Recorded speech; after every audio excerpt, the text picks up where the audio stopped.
А нам пора возвращаться в Харок, который по-своему готовился к расставанию и не верил, что оно случится. Ведь присутствие отряда здесь — это не только стабильность и защита, это и рабочие места, и искренняя человеческая дружба.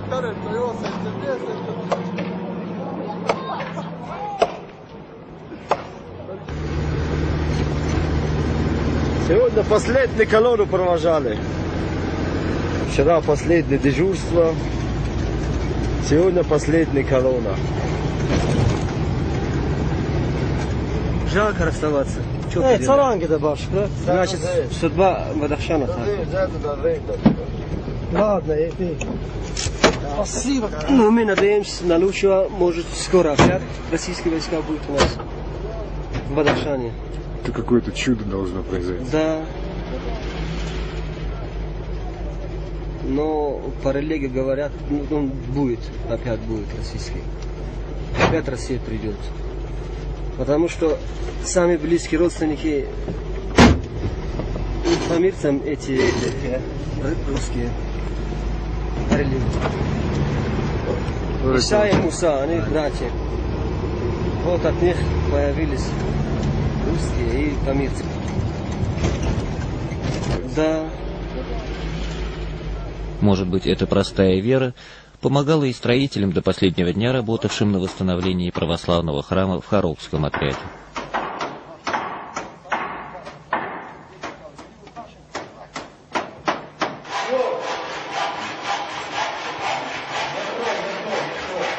Он был заложен еще в 1905 году, когда каждый кирпич, каждую деревянную балку приходилось везти за многие десятки километров. Первые деньги на его строительство, немалую по тем временам сумму 10 тысяч рублей, ассигновал полковник Елагин. А в декабре 1912 года, к 25-летию российского стояния на Памирах, храм открыл свои двери для прихожан. С тех пор его судьба была самой разной. Когда издали я смотрел, видел, там еще когда маленьким я был, там купол висел, большой с крестиком, вот по бокам тоже крестики были. Потом, когда вот времена Союза все разрушали, там все побили и так далее, стала она этот, после церкви, как это, как проезжка для солдатов. Потом после еще подразина другая была, потом его бросили, вообще ни потолок, ничего от него не было, все разломали его.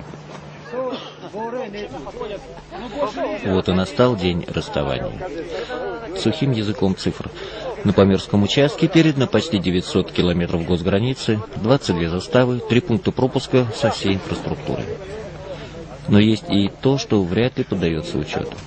Здесь, за Бадахшанскими хребтами, остаются годы прожитых людских судеб, разочарования и надежды, нешуточные страсти и рабочие будни. Все, что составляет жизнь человеческую.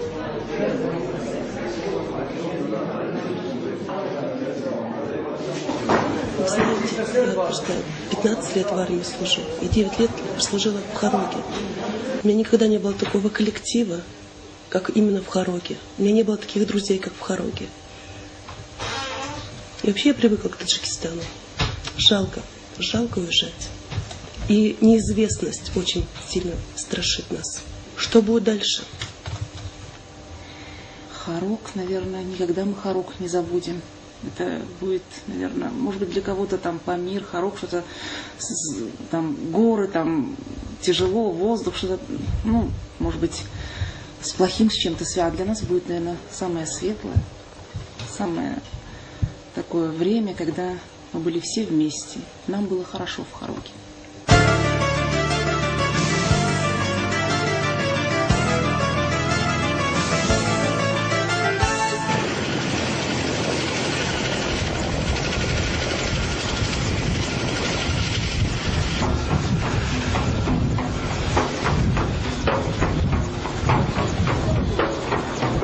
Товарищ генерал-лейтенант, совместная комиссия, работа по приему передачи участка государственной границы, охраняемой российскими пограничными войсками, комитет по охране государственной границы, личный состав, недвижимое имущество завершила начальник штаба политического управления Галина Римовна.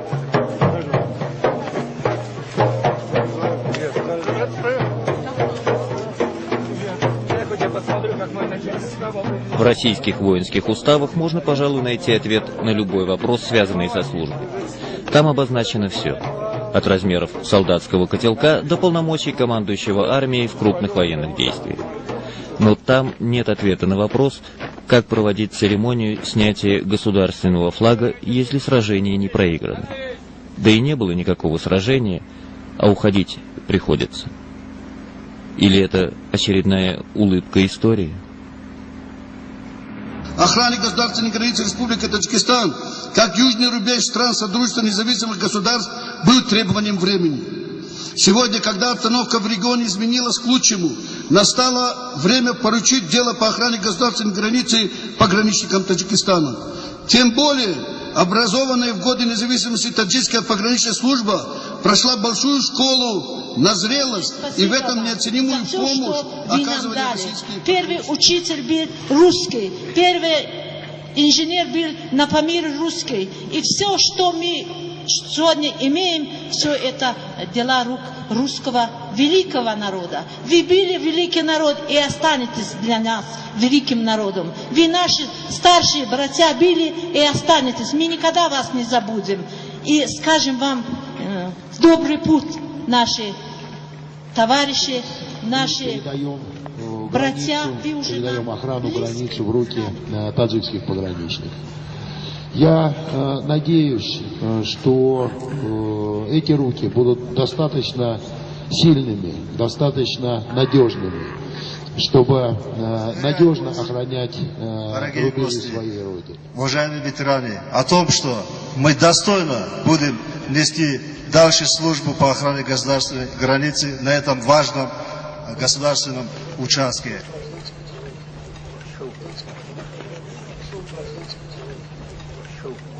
Равняйсь! Смирно! Государственный флаг Российской Федерации снять!